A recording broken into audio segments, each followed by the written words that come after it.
Mañanas en Libertad.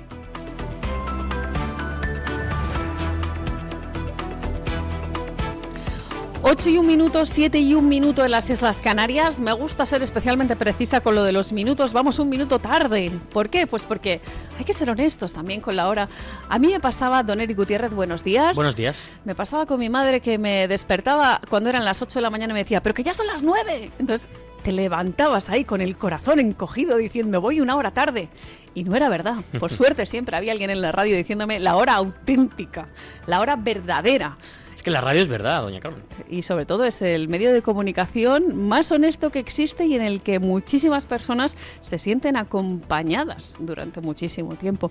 En fin, haciendo alarde de esa honestidad, nosotros aquí en Radio Libertad y en el Toro Televisión vamos a contarles esa última hora de los incendios, pero también muchas cuestiones relacionadas con la corrupción que nos preocupa mucho, muchísimo aquí en esta casa y que a ustedes también les debería preocupar. Pero vamos, como les digo, con la última hora de los fuegos que están asolando España. España afronta una de las peores crisis por incendios de las últimas décadas, justo antes de la llegada de una nueva ola de calor prevista para mañana. Las 4 grandes fuegos activos dejan ya cerca de 89.000 hectáreas calcinadas y más de 170.000 personas afectadas entre evacuados y confinados. El incendio de Burgohondo en Ávila se ha convertido en el más devastador desde que existen registros, con más de 50.000 hectáreas arrasadas y cerca de 40.000 personas afectadas en 16 municipios. En la Comunidad de Madrid el fuego ha quemado 28.000 hectáreas y mantiene 3 frentes activos, mientras que el de Toledo suma 2.000 hectáreas calcinadas y unos 6.200 evacuados. La evolución más favorable se registra en Castellón, donde el incendio de la Vall d'Uixó, que ha arrasado 8.500 hectáreas, ha dejado de estar fuera de la capacidad de extinción. Además, el fuego de Rábano de Aliste en Zamora ya está controlado y el de Seras en Guadalajara ha quedado extinguido. Por último, escuchamos a la ministra de Juventud e Infancia, Sira Rego, que nos da las claves del motivo de los incendios. Por supuesto, me preocupa mucho el efecto sobre la infancia de ese tipo de desastres y sobre la juventud. Y si me lo permites, me preocupa mucho en el contexto del cambio climático. Quiero decirlo claro, es una grave irresponsabilidad el negacionismo climático en este momento, primero porque es ciencia y está ahí, y segundo porque afecta a nuestra vida cotidiana, afecta sobre todo a la vida cotidiana quizá de las personas más vulnerables, en primer lugar, ¿no? Pero sobre todo yo creo que nos pone frente al desafío de adaptar nuestro país a los efectos del cambio climático que está aquí, que ha venido para quedarse y que exige que hagamos enormes esfuerzos de políticas públicas. Pues ya lo escuchaban, ahí está la palabrería vacía de los izquierdistas. En el caso de Sira Rego hablamos directamente del comunismo, porque sí, señores, los comunistas están sentados en el gobierno con Pedro Sánchez. Y cuando habla de ese cambio radical que promueve el gobierno, lo que hace es de nuevo hablar del fanatismo climático, y efectivamente hace falta un cambio radical, pero a la hora de prevenir los incendios y acabar con los incendios, no en el tratamiento político lingüístico que se hace de estas catástrofes. Y debería comenzar, en vez de por hablar de lo fatal que es el calentamiento global y lo muchísimo que sufren estos políticos, pues por la erradicación de esas absurdas normativas que ya les digo que están decretadas por ese fanatismo ecologista, dictadas directamente por personas como Sira Rego, urbanita indocumentada, que jamás ha tenido contacto con la realidad de una España rural y que sin embargo se permiten desde el Consejo de Ministros darnos lecciones de lo que deberían hacer los ciudadanos. En lugar de insistir en el bulo de la emergencia climática para eludir su responsabilidad, lo que deberían hacer los gobernantes directamente es destinar, aumentar las inversiones en prevención y extinción de los incendios y promocionar esos trabajos agrícolas y ganaderos en esos terrenos comunales para que efectivamente coincidan en que no se vayan propagando de esa manera los incendios. Hay que poner el foco en la ley de montes, pero de una manera lógica, normal, y no tirando de ese fanatismo climático, porque Sepan ustedes que precisamente encomendándose a ese mantra climático, lo que ha hecho el gobierno es anunciar una serie de ayudas, una prestación extraordinaria para los evacuados y que va a ser aprobado hoy en el Consejo de Ministros. Es curioso, ¿no?, cómo vuelven a poner encima de la mesa un decreto que amplía en 5 días los permisos por fallecimiento cuando esté relacionado con lo que ellos llaman la emergencia climática. De nuevo, aquí el lenguaje encima de la mesa para hablar de la falta de medios que realmente es lo que causa estos incendios. No solamente tenemos que hablar de las vías para extinguirlos, sino también de esa prevención. Y como les hemos dicho, falta dinero porque se lo llevan otros. Vamos a hablarles del caso Begoña Gómez y de una petición en particular que a mí me gustaría que se llevara a cabo, que Pedro Sánchez testifique en ese juicio, en el de su esposa. La acusación popular encabezada por Hazte Oír ha solicitado 13 años de prisión para Begoña Gómez, esposa del presidente del gobierno Pedro Sánchez, y ha pedido que el jefe del Ejecutivo declare como testigo en el juicio contra ella y su asesora Cristina Álvarez. En su escrito, la asociación atribuye a Gómez 2 presuntos delitos de malversación y uno de tráfico de influencias. Para Álvarez reclama 6 años de cárcel por un supuesto delito de malversación como cooperadora necesaria.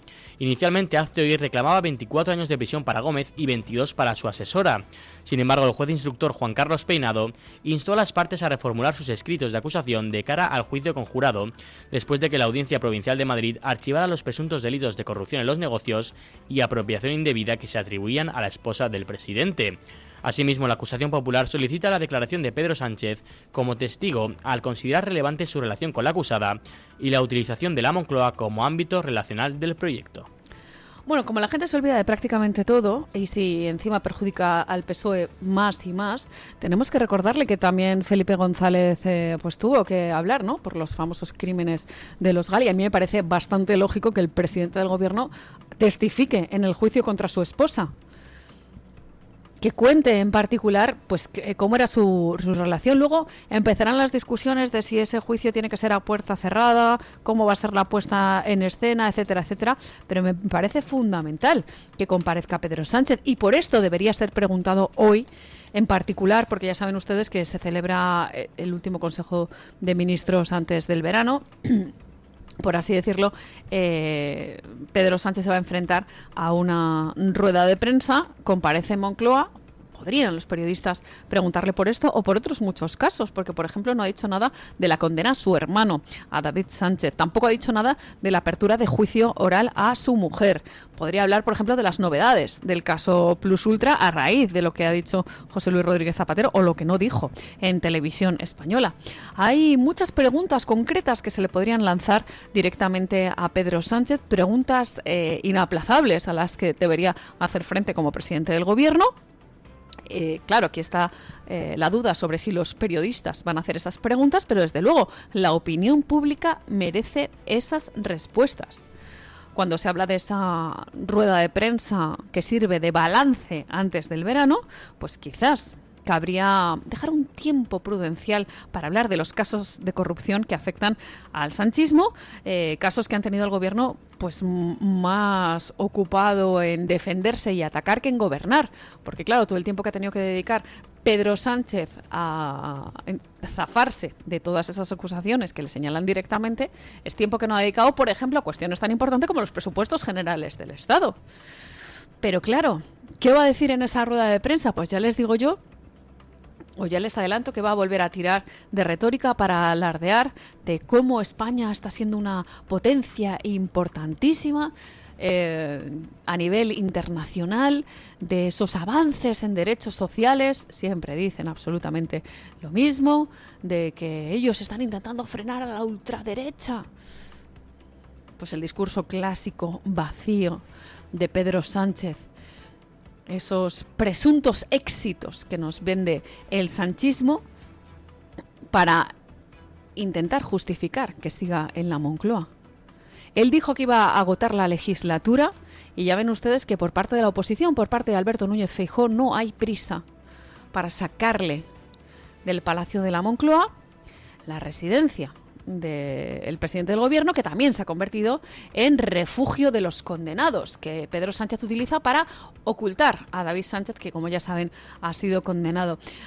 Es necesario que hagamos un verdadero balance de final de curso preguntando lo verdaderamente importante a Pedro Sánchez para que por lo menos sepamos lo que nos espera, siempre y cuando continúe en el poder hasta 2027, que es lo que dicen los plazos, que es cuando termina la legislatura.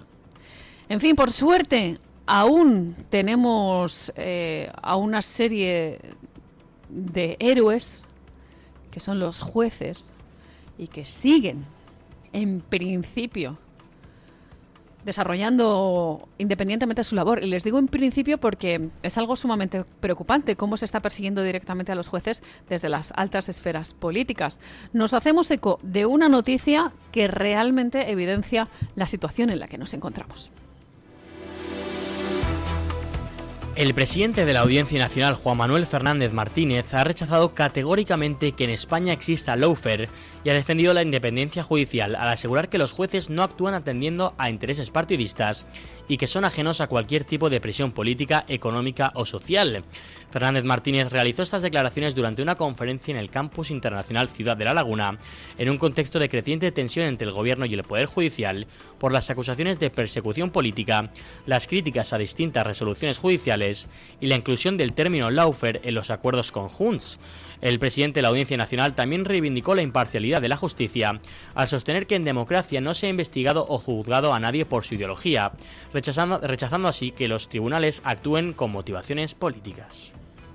Pues señores, ponemos encima de la mesa esta información que ya les digo que durante el verano en algunas ocasiones se celebran algunos cursos en diferentes universidades que sirven para hacer una reflexión un poquito más amplia, teniendo en cuenta que durante el curso en general no hay espacio para esa reflexión, por así decir, de corte casi filosófico. Y cuando hablamos de ese término, el de lawfare, que ponen encima de la mesa los políticos socialistas, tenemos que hablar de esa injerencia que dicen los políticos que está ocurriendo desde el ámbito judicial en el proceso ejecutivo. Lo que dicen los socialistas es que directamente están siendo señalados por la justicia, básicamente porque les caen mal, ¿no? Algo así. Y yo creo que pasa todo lo contrario, ¿no? Que evidentemente hay jueces que son víctimas de campañas políticas y campañas institucionales directamente desde el gobierno. Así que nuestro deber es el de apoyar a la justicia y defender su actuación independiente. Hay muchos casos que se han puesto encima de la mesa, como por ejemplo en el caso de Begoña Gómez con la famosa retirada del pasaporte, por así decirlo, es el más reciente. Pero lo que estas pequeñas anécdotas desvelan es que existe cierto interés por politizar la justicia y ese interés viene directamente desde el PSOE. Y esto ocurre a la hora de señalar a los jueces, pero también preocupa mucho su presencia en el Tribunal Constitucional, que ya saben ustedes que está dirigido por Cándido Conde Pumpido y que ha hecho que se convierta pues en el último recurso de los socialistas. Concretamente es un órgano que ni siquiera pertenece al Poder Judicial y que, sin embargo, pues actúa como el Supremo del Supremo, que se ha convertido pues en un tribunal de casación, ¿no? Es algo realmente que nos debe preocupar. Ese último escalón al que recurren directamente los socialistas cuando hay algunas sentencias que no les gustan y que por tanto pues termina a las órdenes del PSOE, a las órdenes de Pedro Sánchez. Y lo hemos visto en casos como por ejemplo el tema de la ley de amnistía. Quién sabe si ocurrirá con otras sentencias históricas, ¿no? Como también pasó en el caso de los ERES, en el que, oh sorpresa, era el Partido Socialista también protagonista de este caso. En fin, ya ven ustedes que nos preocupa mucho en manos de quién está también la justicia, teniendo en cuenta que Cándido Conde Pumpido se ha convertido prácticamente en un enemigo de la Constitución, ¿no? A las órdenes del PSOE y a las órdenes de Pedro Sánchez. Así que desde esta emisora, desde luego, lo que vamos a hacer es defender la independencia judicial y respaldar a los jueces en estas decisiones para que sigan investigando todos los casos de corrupción del entorno socialista y más concretamente de ese entorno sanchista. Pero les decía yo que era el último Consejo de Ministros antes del verano. Se había anunciado la promulgación de un proyecto que era el de vivienda, y que veremos que se dejan una asignatura pendiente para la vuelta al cole, para septiembre. Una asignatura pendiente que es la medida estrella de vivienda con idas y venidas. Desde hace tiempo lo vienen poniendo encima de la mesa los socialistas y los comunistas y veremos qué pasa entonces. El Gobierno ha aplazado hasta septiembre la aprobación del decreto ley sobre vivienda con el que pretendía cerrar el curso político. El texto iba a recibir hoy el visto bueno del Consejo de Ministros, pero el Ejecutivo no ha logrado el respaldo suficiente de sus socios parlamentarios. El decreto incluía medidas como la prórroga automática de los contratos de alquiler hasta 2028, el control del alquiler temporal, incentivos para los propietarios y cambios en la ley del suelo.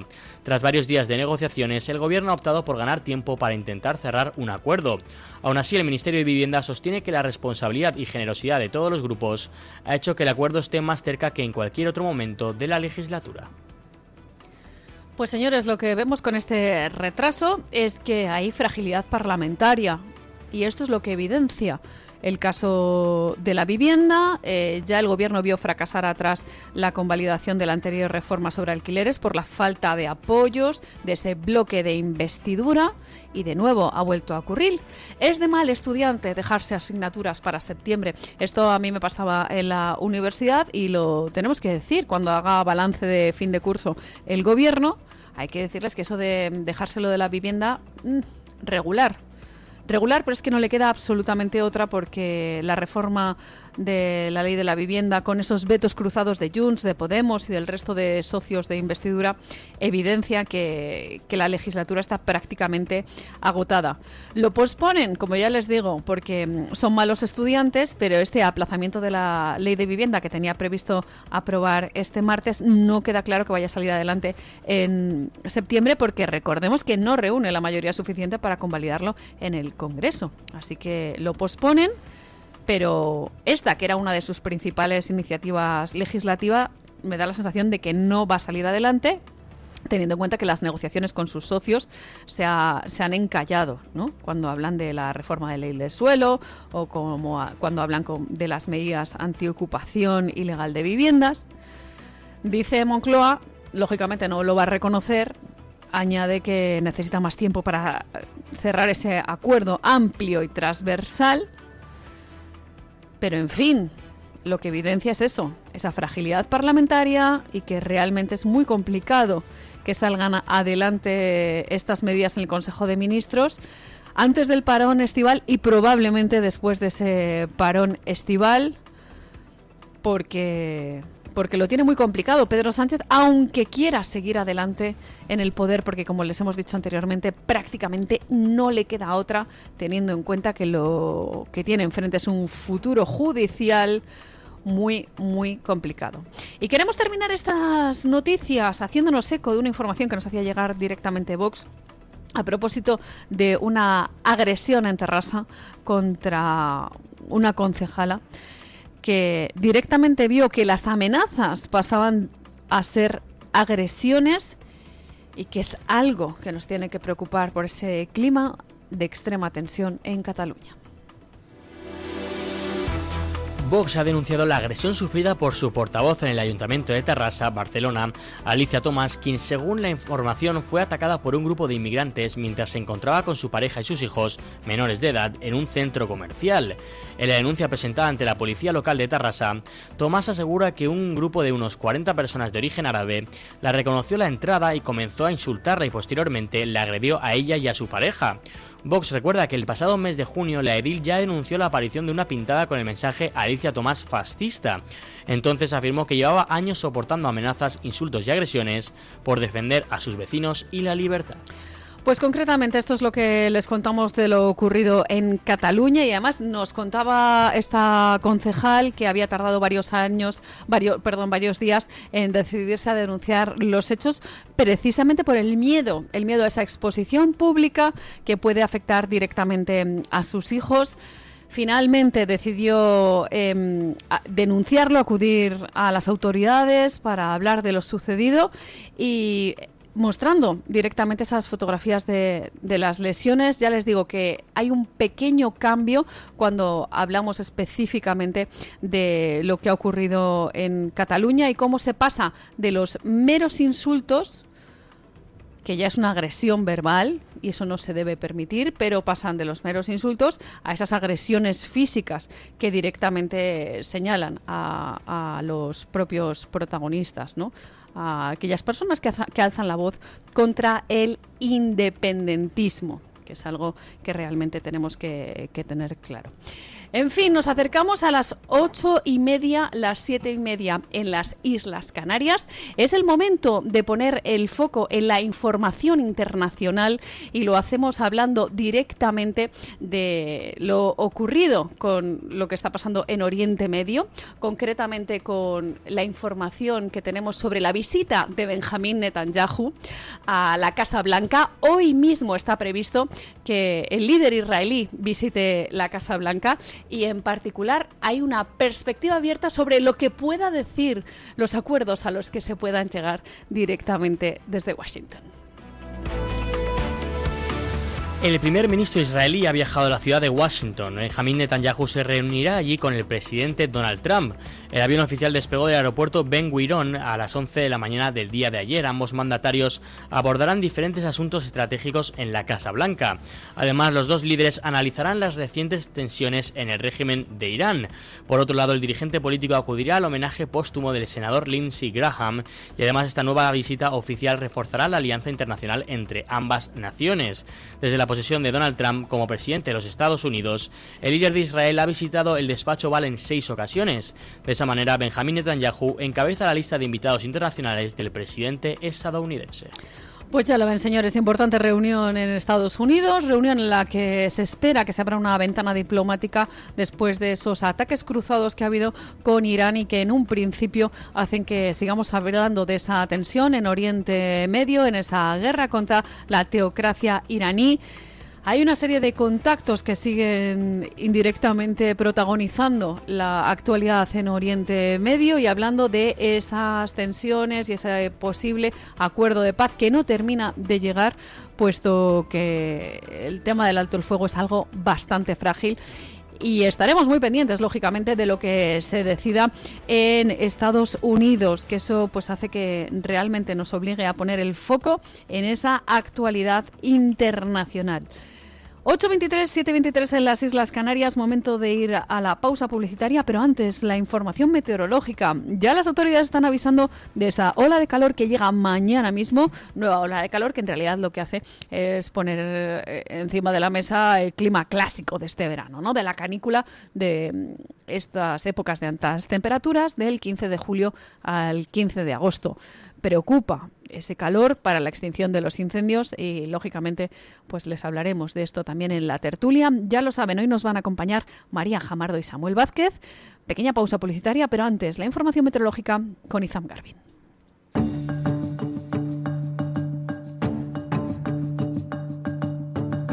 El tiempo en Radio Libertad.